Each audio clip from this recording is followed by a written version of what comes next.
안녕하세요. 서울시 서남권 직장맘 지원센터입니다. 무엇을 도와드릴까요? 네, 안녕하세요.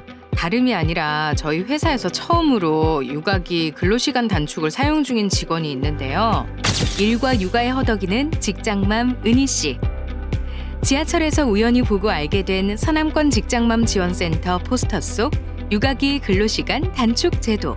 어느 날 육아기 근로시간 단축 기간 중 생긴 가족 여행. 은희 씨는 어떻게 연차 사용을 해야 할까요? 육아기 근로시간 단축 중 발생한 연차 소진, 올바르게 처리할 수 있는 방법 있을까요?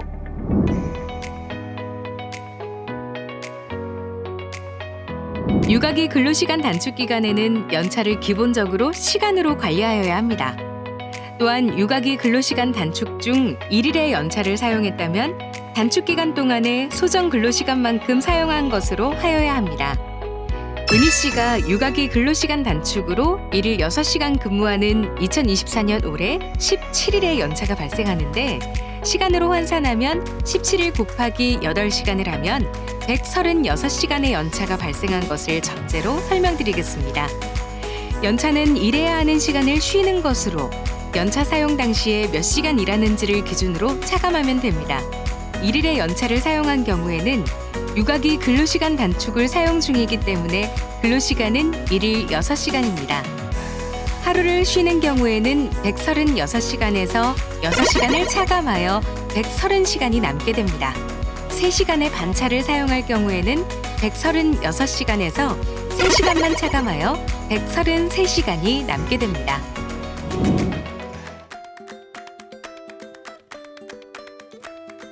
구체적으로 은희 씨의 사례로 살펴볼까요? 은희 씨의 입사일과 육아기 근로시간 단축 사용 조건. 육아기 근로시간 단축 중 사용한 연차를 정리하면 다음과 같습니다. 은희 씨는 2019년 1월 1일 입사하였고 2023년 80% 이상 출근하여 2024년 1월 1일부터 17일의 연차를 사용할 수 있습니다. 2024년 1월 1일부터 6월 30일까지 육아기 근로시간 단축을 사용하여 일일 6시간만 일했습니다.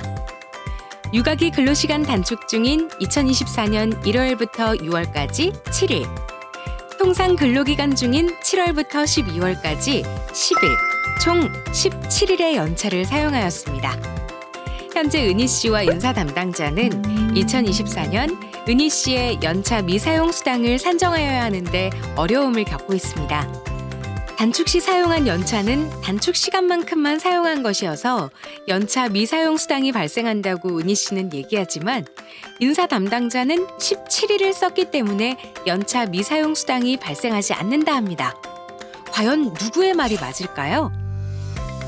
원칙적으로 은희 씨처럼 일일 6시간으로 육아기 근로시간 단축 중 1일의 연차를 사용했다면 단축 기간 동안의 소정 근로시간인 6시간만큼 사용한 것으로 보아야 합니다. 은희 씨의 근로 조건에 따라 은희 씨가 육아기 근로시간 단축 중 사용한 연차 시간을 계산해 볼까요?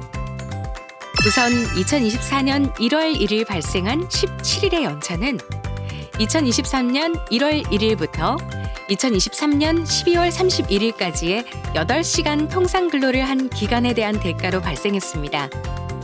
1일의 연차를 시간으로 환산하면 8시간이 되고 17일의 연차를 시간으로 환산하면 136시간이 됩니다. 여기에서 육아기 근로시간 단축 기간에는 7일의 연차를 사용했고 이때 단축 기간 동안에 일 소정 근로시간만 사용한 것으로 보아 7일의 연차를 시간으로 환산할 때는 6시간으로 계산하여 42시간을 사용한 것이 됩니다. 은희 씨의 2024년 총 연차는 136시간이고 이 중 42시간을 육아기 근로시간 단축 시 썼기 때문에 남은 연차 시간은 94시간이 됩니다. 이후 은희 씨는 2024년 7월 1일부터는 통상 근로로 복귀하였기 때문에 이 시기에 은희 씨의 일 소정 근로시간은 다시 8시간이 됩니다. 그렇기 때문에 2024년 7월 1일부터 2024년 12월 31일까지 사용한 연차 11일 시간으로 환산하면 10일 곱하기 8시간으로 80시간이 되게 됩니다. 육아기 근로시간 단축 시 사용한 후 남은 연차의 잔여 시간은 94시간이었으므로 94시간에서 80시간을 제한 14시간은 은희 씨가 2024년 동안 사용하지 못한 연차 시간이기 때문에 회사는 연차 유급 미사용 수당으로 은희 씨에게 보상하여야 합니다. 다만 노사 간의 합의를 통해서 남은 연차 시간을 다음 해에 사용할 수 있도록 이월할 수도 있습니다.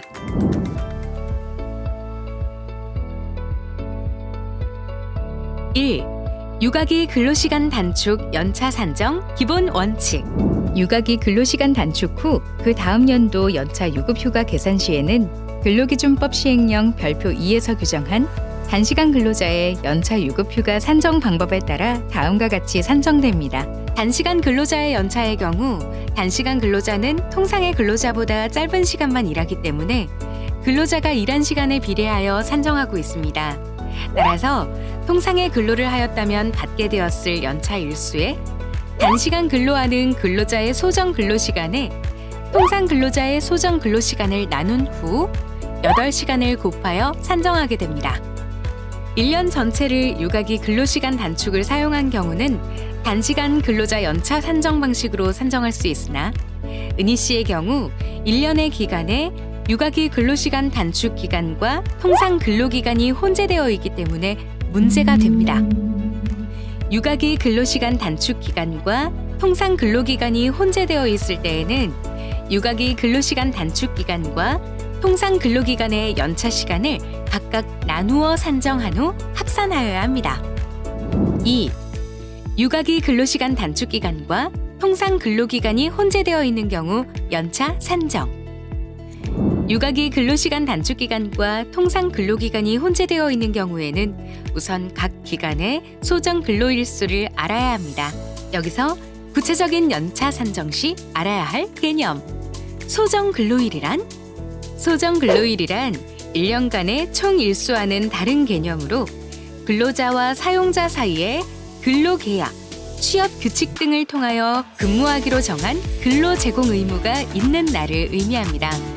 소정 근로일에는 주휴일, 법정 공휴일 등의 유급휴일과 무급휴일은 모두 포함되지 않습니다. 해당 사업장의 1월 소정 근로일은 31일 중 무급휴일 4일, 주휴일은 4일, 법정휴일 1일을 제외한 22일이 됩니다. 이제 2025년 은희 씨에게 발생하는 연차를 구체적으로 산정해 보겠습니다. 먼저 앞에서 설명한 방법으로 은희 씨의 2024년 1월 1일부터 6월 30일까지의 소정 근로일수와 7월 1일부터 12월 31일까지의 소정 근로일수가 각각 121일과 125일입니다. 두 기간을 합산하면 2024년 총 소정 근로일수는 246일이 됩니다. 2024년 1월 1일부터 6월 30일까지 은희 씨가 육아기 근로시간 단축 기간 발생한 연차를 산정하면 통상 근로를 했을 시 발생하게 될 연차는 17일이므로 17일에 2024년 총 소정 근로일수분의 단축 기간 동안의 소정 근로일수를 곱하고 다시 통상 근로자의 근로시간인 8시간분의 육아기 근로시간 단축 근로자의 근로시간인 6시간을 곱한 후 8시간을 곱하게 되면 약 51시간이 됩니다. 2024년 7월 1일부터 12월 31일까지 통상 근로한 기간의 연차를 산정해 보면 17일에 2024년 총 소정 근로일수분의 단축 기간 동안의 소정 근로일수를 곱하고 다시 8시간을 곱하면 약 70시간이 됩니다. 그래서 각각의 기간에서 산정된 연차 시간 51시간과 70시간을 합하면 121시간이 나오게 되고 은희 씨에게 2025년 1월 1일에 발생한 연차 시간은 121시간이 됩니다. 121시간을 통상 근로시 소정 근로시간인 8시간으로 나누면 15.125일의 연차를 은희 씨는 사용할 수 있습니다. 그러니까 은희 씨는 육아기 근로시간 단축 시간인 6시간을 적용해서 계산하면 된다는 거죠? 네, 맞습니다. 전년도 총 연차 시간 중 6시간의 근무 시간을 차감하면 됩니다. 다른 문의사항 있으시다면 언제든 연락 주시기 바랍니다. 임신, 출산, 육아 관련 노동법률 서울시가 지원하고 서남권 직장맘 지원센터가 무료로 상담해드립니다. 서울시 서남권 직장맘 지원센터는 일하고 싶은 직장맘과 직장 대디와 함께합니다.